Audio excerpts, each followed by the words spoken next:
She is an advocate for Caribbean leadership. She helps Caribbean development through human resources. When people see Judy McCutcheon, she's representing as the founder or the CEO of Disruptive Leadership Conference. But many people actually do not know her journey or what it took to get where she is today, making the seemingly impossible possible. Ladies and gentlemen, Judy McCutcheon.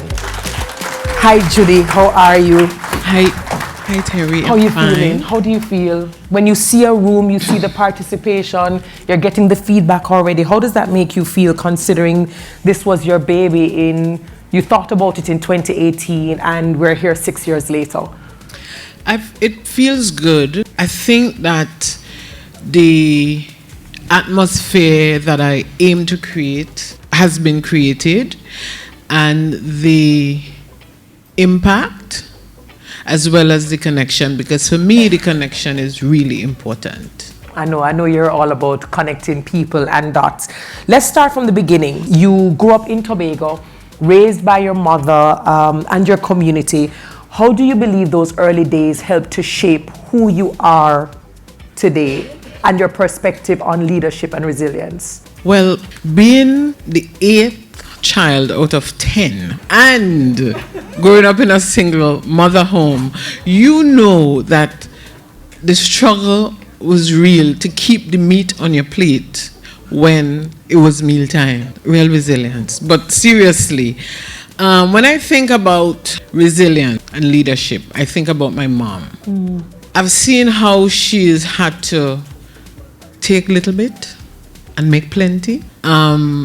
She worked, I don't know how many jobs, to ensure that we always had food. And education was a big thing for her, because she always said to us, your way out of this is education. And so just looking at how she was able to, and she always kept it together. I couldn't understand, like, my mother never lost it. And I know she had to deal with me. She just never lost it. She was always together. So I learned a lot just by looking at her, looking at some of the hard decisions that she's had to make to really keep us afloat, to keep us in school. And I'll tell you what, 10 of us, none of us went to jail, and my mother never had to come to school for any one of us. Was there a particular moment in your life, a defining moment that made you say, I want to resist or challenge the status quo? Every moment. I remember in high school, I had my POB teacher said to me, Miss Jack, when I walk in this classroom, you walk out. Why? Because I questioned everything. I talked a lot. I still talk plenty. Because I'm curious. I want to know why. Why is this like that? Why can't we do it like that? And even when I went into the world of work, I got in and I see processes and I'm thinking, like, we don't need 6, 7, and 8. We could just go from 1, 2, 3, 10. Why are we doing all of this? And I had one of my older sisters would always say to me, why are you so bold? She always said that to me, because I would always ask for the things that I want. I've always asked for stuff that I wanted, but I've always been curious. What was one of the biggest risks you can remember taking early on in your career? So I grew up in Tobago, but I decided that I wanted more than what Tobago offered at that time. And so I jumped on a boat because a friend was moving. She had a place to stay, so I stayed with her. And I was looking for a job. I mean, like, just looking for a job. And I saw a job for a typist. Never did typing in school, so I don't know how to type. But I went to the interview, and I convinced this lady to hire me and teach me how to type. But it was a great experience that showed me what's possible when you ask. You know, my good friend Nika told me last night, closed mouths don't get fed. So I knew what I wanted, but it was also the fact that I know I did not want to end up on the streets. So I needed to work. And if I had to come and say, I don't know how to do this, but teach me how to do it and I'll do it, and pay me to do it, then that was fine. I was quite happy doing that. So for me, it's about asking for what you want. And being open to learn. And being open. And being vulnerable, because a lot of times we think that vulnerability is a weakness, because it really isn't. I think it's a great strength. So, and I know that we don't like to ask for help. Like, we really don't. We will struggle with stuff. But I think it's important that we ask for what we need when we need it.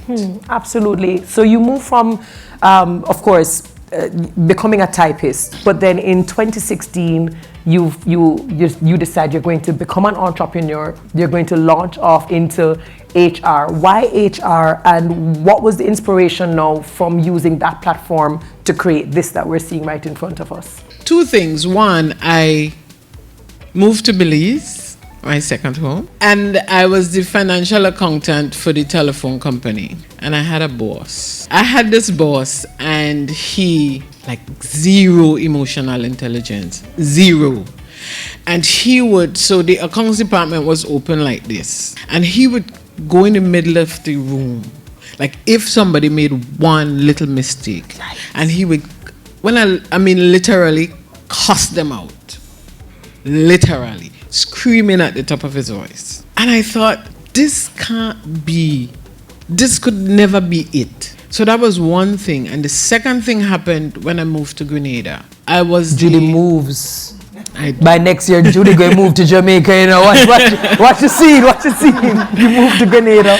I moved to Grenada, and I was managing this group of insurance companies. And when I got there, they had a product. Now, I really enjoy the insurance industry just because of what it can do. And there was this product that wasn't being sold. And I remember asking the agents, why aren't you all selling this product? And they said, but that product can make no sense as a stupid product. I said, okay, bring me the product, bring me all the literature from that product. And I sat down, I did all the research about the product, and then I decided, if we attach this to this, then this product would sell. So I said, let's attach it to every, whenever people come to renew the insurance, let's attach that to product to it. In that year, the profit from that was like 975,000, just the profit in that 1 year. And I'll never forget, we were in a meeting, and they had, because it's a Guyanese company, so they came in from the head office, and I am in the room, and the sales manager, well, is a man, and then they gave him all the praise for selling that product. And I thought, this is impossible. Never again. A woman in the room said never, and it never sounded like a sheet up into. Right? And I thought, well, if I could do this for you in 1 year, what can I do for you? Imagine if I were to work with other companies. And one Friday night, I went home, and 8 o'clock I sent in my resignation letter. I'm done. Congrats, Judes. Congrats. And so why did you think that having a Disruptive Leadership Conference, something that is catering to the Caribbean, why did you think it was necessarily important, and what made you think that you should be the one to do it? Because I bowl, and I think that it wasn't being done. I really think that as Caribbean people, and if you talk to me 10 more times during the conference, you're going to hear me say this. We are brilliant. Yes. Very brilliant. But for some reason, we don't like to learn from each other. But I think that we have so much to learn from each other. And because I was working with a bunch of companies across the region, I thought there's a gap. There is a gap, a very big gap. And what if I could create something that could bring everybody in the room together, so the people who are doing great, how can I bring them in a room so that the rest of us can learn from them? And that's really is the thrust behind starting this conference. There's so many of us, whether we are entrepreneurs, whether we are business leaders, or we are executive managers, at some point in time, we all experience that I feel stuck. I really don't know where I should go next. What advice do you have for anyone, whether it's just a tip, whether it's advice, nugget, or gem, for someone who might feel stuck right now? Whenever I feel like that, I question myself. I really question myself to figure out what is happening. See, a lot of times we don't want the answers that we're gonna get, because a lot of times there's something that we need to change that we do not want to change. And so we have to really become curious. We have to ask ourselves what is happening. And we have to be honest. Don't filter the response. You just have to let the response come and let it be. And one of the other things I do a lot is that I journal. I journal plenty because I really want.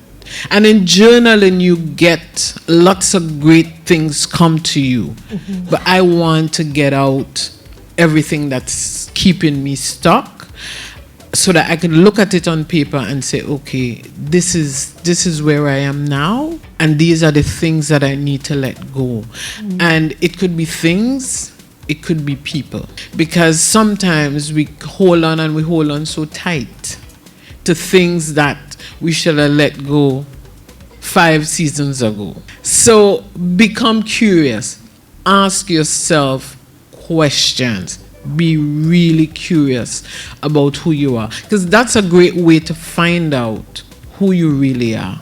What do you have to say about the discussion that constantly happens about leaders leading and carving out the space and being trailblazers, being the pioneers, when really and truly we go back to the complacency that we experienced before? I think we do that because it's a place of comfort. But we have a thing where we believe that if we don't see you, you're not working. I have done more working at home, from home, than I could ever do in an organization. Because as I wake up, I start to work. And I'm up still working 8, 9 o'clock. But we have to learn to trust our people. I think that's a big word for leaders. Trust. We don't trust our people. And I'm going to tell you something. The reason why we don't trust our people is because we don't trust ourselves. We have to trust ourselves. And so in trusting ourselves, we get to trust our people. We have to trust that what we ask them to do, it's going to get done. We really have to do that. And trust, by the way, was the leading trend for 2024, and it is the leading trend for 2025. We have to learn to trust. Very interesting. Judy, I think you are a woman for all seasons. I think you wear many hats. I think your heart is absolutely rooted in the Caribbean. We've always seen some of our greatest minds actually leave, right? The brain drain that we always speak about and that we always see. What is one powerful piece of advice for persons here stepping into their own leadership and making the seemingly impossible possible? Become self-aware. Self-awareness is a superpower. It really is. Become curious about who you are. And I believe that when you understand who you are at the core, who you are, not who people think you are, not the face that you present to everybody else, but the real you. When you understand who you are as a person, it really helps you to move to the next level, to get rid of the obstacles, because obstacles are still going to be there. But truly knowing who you are, your reasons, I think that self-awareness, and it's going to take you places, but with self-awareness comes emotional intelligence. And that is an extremely important trait for a leader. emotional intelligence. Walk into the room and understand what's happening in the room. If you're not emotionally intelligent, you will not understand how to read a room. And reading a room as a leader is very important. What's next for Judy? Hey. What's next? What can we expect from Judy? We know that you work with organizations, you're helping with development, restructuring, training, management. What's next? So in 2023, we did a conference in Trinidad, but Terry and I have a special relationship. So we were having a conversation and she said to me, you know how many women out here suffering because you refuse to write a book? So this book is for the woman who is tired of dimming her lights to make others feel comfortable. Because and it's plenty of us. We do that a lot, right? For the woman who says yes when she mean no, no when she mean yes, when she don't want to do the thing and afraid to say I don't want to do it. So this book, it is really my journey through healing and self-discovery. So I just put it all in there, and it's really, so some people had to read it, and they said it's really raw and real and unfiltered, because I think that I didn't tell all my business. I didn't, but it really is some of the pieces in our lives that we attach shame to. I want to make it, I want us to normalize it. I want us to understand that there's nothing in our lives that we should attach shame to, like nothing. Because shame carries with it a really heavy burden, right? So it's all in there. Because it's written for you to have a conversation with yourself. Yeah. It's written in that manner. So it's written where I've shown you the conversations that I've had to have with the various segments. So conversations with your children, your husband, your co-worker, all those conversations that you need to have, those hard conversations that you need to have with yourself, so that you can get the answers that you want, so that you can release yourself and really start living the life that you are meant to live. Because a lot of us live caged lives, and I really want us to be free, to start to live the way that we are meant to, not the way that we think people want us to. Judes, I suppose I can say on behalf of everyone who is here, thank you for always being bold. Thank you for always betting on yourself twice on Sundays. Thank you for believing and having a heart of service, because everything that you've done to this point has always been to serve others and to serve community, to serve nation, and by extension to serve the Caribbean. And we just pray that wherever your feet are planted, that you will blossom. We know that you will blossom and that you will bloom. And we pray that God will just cover you, and that these books will end up in the right spaces at the right time for the right women, and that it will resonate in a particular way that they require in order to bloom now in the spaces that they are in. Thank you for being a phenomenal woman, and thank you for being a disruptive leader. Ladies and gentlemen, thank you, Judy McCutcheon.